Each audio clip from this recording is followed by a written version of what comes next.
RDC, SADC et EAC, a demandé à Kinshasa de dialoguer avec M23, décision du sommet à Dar Salam. Cette décision est tombée comme une foudre dans les oreilles de Yakutumba, ancien milicien, aujourd'hui Grand Mousalendo. Yakutumba ne mâche pas ses mots. Il ne veut pas écouter ce verbe dialoguer, négocier avec eux. C'est donc accepter de trahir le pays et l'Est de la RDC. Le président Félix Tshisekedi doit compter sur nous, qu'il nous donne des armes et des munitions et nous allons frapper cet ennemi comme nous l'avons toujours fait, dit ce guerrier Yakutumba sur ces vidéos via élection.net.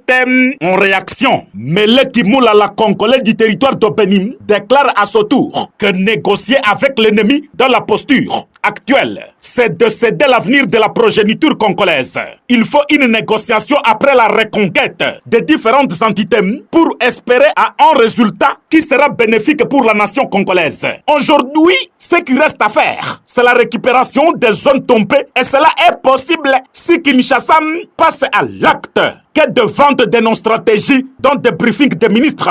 Ajoutez Molala, nous voulons un dialogue, oui. Mais sur quel point? Déjà publié un dialogue avec un Rwandais sur le sol congolais. S'interroge ces jeunes Congolais avec des agendas cachés sous leur père. Dialogue, c'est donner l'ennemi une grande partie des notaires. Une inquiétude de Mele Kimulala, Achille Paluku Kinyampanke, juge d'une distraction. Et c'est le feu de l'EAC SADC. Pour ces jeunes compatriotes, il s'agit de renforcement de l'ennemi dans toutes ses positions pour noyer d'autres localités dans l'état futur. Alors que M23 ne respecte pas cette mesure, le phare de ce Wazalendo ne doivent pas laisser une minute à ces sanguinaires, dit Achille Kinyampankem de la région de Béni. Il ajoute que le gouvernement congolais doit choisir la voie de la guerre contre les Rwandais et non rester un simple slogan politique. Du DPS du président Félix Tshisekedi a critiqué de démarches de la Sengo SSM qui consulte certaines figures de proue pour la paix et la cohésion nationale. L'UDPS reste désolé que Sengo SSC soit capable de dialoguer directement avec M23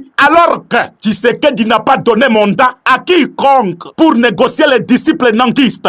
Pour vous convaincre, le Congolais Corneille Nankam a reçu une délégation de la Sengo SSM à Goma ce mercredi 12 février 2025, conduite par Philjoss Mouteba, archevêque de Lubumbashi, et le Congolais Abbé Donatien Cholem, secrétaire général de la Sengo. Ces hommes de Dieu disent avoir lancé des consultations avec des acteurs de la crise au pays pour afin un dialogue national qui vivra vers même nos ancêtres vont se réveiller pour défendre notre patrie. Déclaration du député national Jules Maté.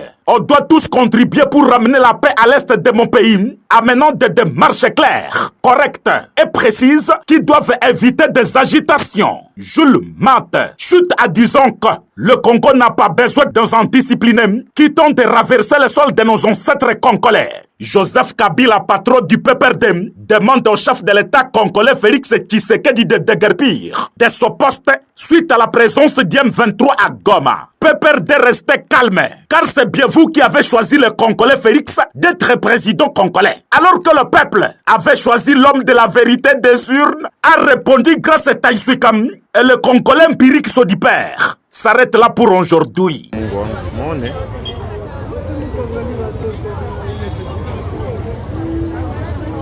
Yeah.